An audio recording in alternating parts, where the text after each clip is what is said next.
Hazrat Abdullah bin Ka'ab narrates that Hazrat Abdullah bin Abbas radiyallahu anhu told me that Hazrat Ali radiyallahu anhu visited the Prophet sallallahu alaihi wasallam.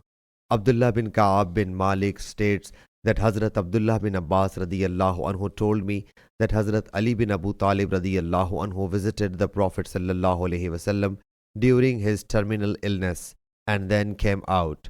The people asked, "O Abul Hasan, how is Allah's Apostle sallallahu alaihi wasallam?" He replied, "Thank Allah Jalla Jalaluhu, he is better now."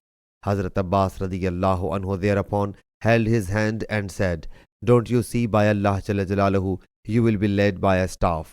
By Allah Jalla Jalaluhu, I have observed that soon Allah's Apostle sallallahu alaihi wasallam will expire in this disease, for I have watched the faces of Banu Abdul Muttalib at the time of death. So we should go and ask Allah's Apostle sallallahu alaihi wasallam who will hold the office of caliphate. If it is we who will hold it, we will know it, and if it goes to someone else, we will submit that it may be decided for us."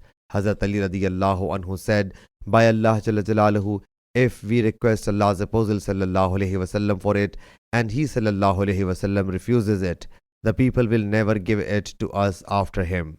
So I will never request Allah's Apostle sallallahu alaihi wasallam for it." Sahih Bukhari, Hadith number 6267. Sahih Bukhari, Hadith number 6266.